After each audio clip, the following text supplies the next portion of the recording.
Hallo zusammen, ich bin's mal wieder, euer Michael, und heute gibt's von mir ein Video zu dieser meiner Meinung nach völlig unterschätzten Kamera. Und zwar haben wir hier die Panasonic Lumix S9. Der Einstieg ins Vollformat war, glaube ich, noch nie so günstig und vor allem so gut wie aktuell, denn die Kamera ist gerade im Angebot und ihr bekommt das Ganze für 899 € ohne Objektiv, also nur den Body. Das ist aber an sich gar nicht schlimm, denn ihr bekommt auch das Kit für, ich glaube, 1199 € mit dem 18 bis 40 mm, und wie ihr seht, ist das Ganze ziemlich kompakt und ihr könnt damit sehr viel anstellen. Wie gesagt, meiner Meinung nach ist die Kamera wirklich total unterschätzt und ich möchte euch ein bisschen was dazu mal einfach kurz erzählen, weil ich eben gesehen habe, dass die jetzt im Angebot ist, und für knapp 900 € ist es meiner Meinung nach schon fast ein No-Brainer, wenn man eben in die Vollformat-Fotografie bzw. spezieller sogar in die Videografie einsteigen möchte. Für das Geld bekommt ihr nämlich aktuell eine der kleinsten und leichtesten Vollformat-Systemkameras, also mit Wechselobjektiv, dass ihr ein Bajonett dran habt. Ihr seid hier im L-Mount, das heißt, ihr könnt alle L-Mount-Objektive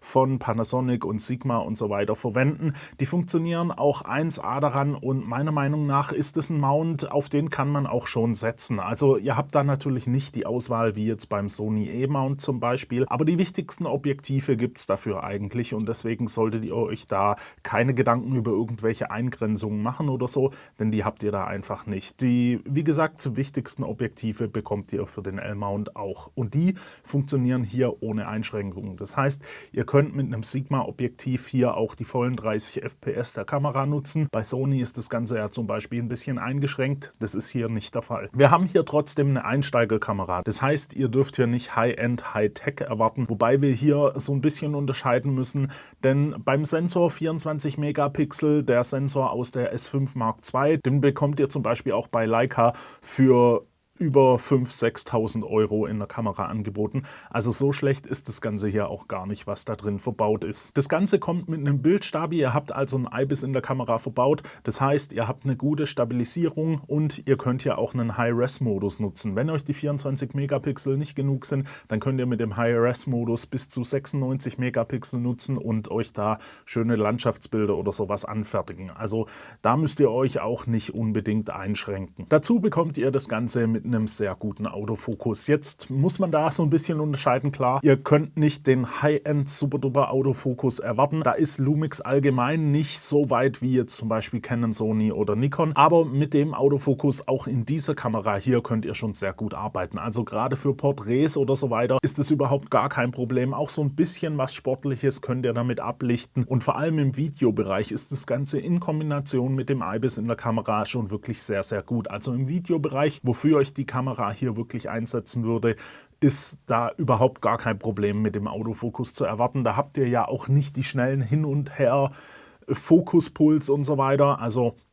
der Autofokus funktioniert da schon wirklich sehr, sehr gut. Ihr habt eine Motiverkennung, Augen, Gesichter, Tiere, Motorräder, Autos und so weiter. Die funktioniert auch sehr gut. Also die Motiverkennung gehört wirklich auch mit zu den besten, kann man da sagen, weil die einfach sehr gut funktioniert. Nur beim Tracking, wenn ihr Fotos aufnehmt, wenn ihr zum Beispiel Sport oder Fußball oder sowas aufnehmen wollt, da müsst ihr vielleicht den einen oder anderen Abstrich machen und mit ein bisschen mehr Ausschuss rechnen. Wie gesagt, sehe ich die Kamera aber eher im Videobereich, denn dafür ist sie auch gemacht. Sie hat einen Klappbildschirm. Ihr könnt aufgrund vom Gewicht natürlich auch sehr gut damit vloggen. Der Bildschirm hat 1,8 Millionen Dots, ist da also eigentlich auch ausreichend. Ihr kennt da alles drauf. Ihr bekommt natürlich keinen Sucher. Das ist der Kompaktheit geschuldet. Ihr seht, die Kamera ist wirklich kompakt. Ihr habt keinen Sucher. Ihr müsst da eben draußen ein bisschen schauen. Bei viel Sonne habt ihr da schon Probleme, das Display abzulesen, aber ihr könnt es natürlich entsprechend schwenken und dadurch euch das Ganze wieder ein bisschen vereinfachen. Und gerade im Videobereich sind wir, obwohl wir hier wirklich beim Einstieg im Lumix-System sind, da wirklich sehr gut ausgestattet. Also ihr bekommt 4K 60, das ist heutzutage ja auch schon mehr oder weniger Standard.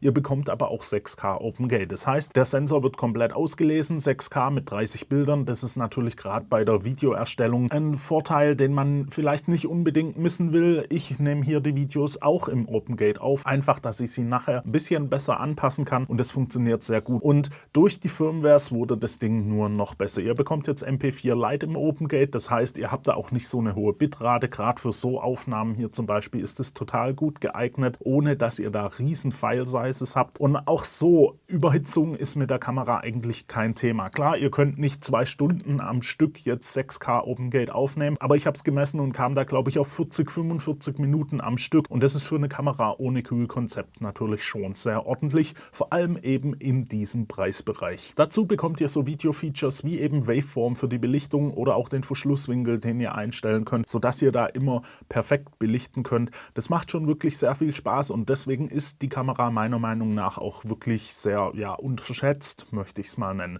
weil da eben doch schon sehr gut Power drin steckt. Mit Echtzeit-LUTs habt ihr da noch passende Farbprofile und LUTs, die ihr euch da erstellen könnt. Da könnt ihr das Ding also einrichten, wie es euch wirklich passt. Die Größe hat aber keinen Einfluss auf den Akku. Also ihr habt ja den BLK 22 Akku, der ist auch in der S5, S1 und so weiter drin und der macht auch hier einen guten Job. Das heißt, ihr könnt hier 4K locker 2 Stunden am Stück aufnehmen. Da gibt es erstens dann kein Überhitzungsthema und zweitens auch der Akku hält so lang und das macht natürlich schon Spaß. Die Akkus an sich sind auch nicht wirklich teuer. Da gibt es auch sehr viele Nachbauten von SmallRig, zum Beispiel mit einem direkten USB-C-Anschluss, kann ich euch unten mal verlinken. Da macht das Ding nur noch besser. Also da könnt ihr euren zweiten Akku so lange laden, solange ihr die Kamera nutzt. Ihr könnt aber auch über USB-C die Kamera nutzen. Das heißt, ihr könnt laden und gleichzeitig die Kamera nutzen. Das ist natürlich auch von Vorteil, wenn ihr es wie ich hier zum Beispiel für ein YouTube-Video oder sowas nutzen wollt. Jetzt ist es so, ich bin ja so ein bisschen in einer Partnerschaft mit Lumix, aber das heißt nicht, dass ich hier jetzt ein tolles Werbevideo oder sowas veranstalten will. Das Video hier geht direkt auf meine Kappe, einfach weil ich das Angebot gesehen habe und es gibt natürlich auch Nachteile, die die Kamera mit sich bringt. Wie gesagt, es ist kein Sucher dabei. Das ist der Größe wahrscheinlich geschuldet.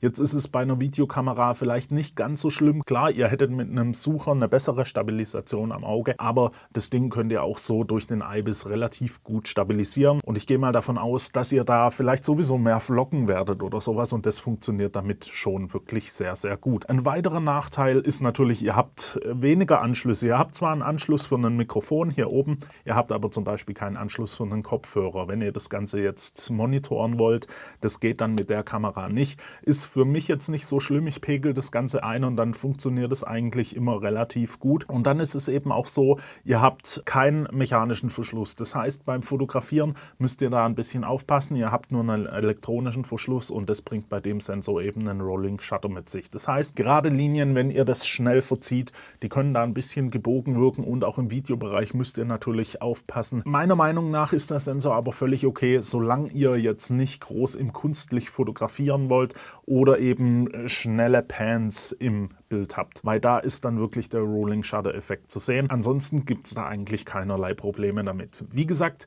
meiner Meinung nach ist die Kamera wirklich total unterschätzt und jetzt gerade für 899 €, es gibt eigentlich nichts Vergleichbares. Es gab schon vorher fast nichts Vergleichbares in dem Preisbereich, wo sie war, aber jetzt für 899 €, das Ding ist ein super Einstieg. Ihr habt ohne Ende Objektive zur Auswahl, selbst im Kit habt ihr mit dem 18 bis 40 mm ein Objektiv, mit dem sich so schon sehr gut arbeiten lässt. Also das ist für seine Größe und für seinen Preis wirklich sehr gut. Ich würde euch empfehlen, nehmt die Kamera vielleicht im Kit, dann habt ihr da gleich ein Objektiv, mit dem ihr arbeiten könnt, außer ihr wollt vielleicht auf irgendwelche Festbrennweiten gehen. Das war es dann eigentlich auch schon von mir. Wie gesagt, ich wollte euch das nur mal kurz mitteilen. Ich wollte sowieso irgendwann mal noch ein Video zu der Kamera machen und dann hat es jetzt natürlich perfekt gepasst, dass die im Angebot ist. Ich verlinke euch das Ganze unten einfach mal, dann könnt ihr euch das Ganze einfach mal anschauen und ansonsten hoffe ich, das Video hat euch gefallen. Wenn es denn so war, lasst mir einfach ein Like da. Wenn ihr Fragen oder Anregungen zu den Videos oder zu dieser Kamera habt, schreibt die einfach in die Kommentare. Ich versuche die dann zu beantworten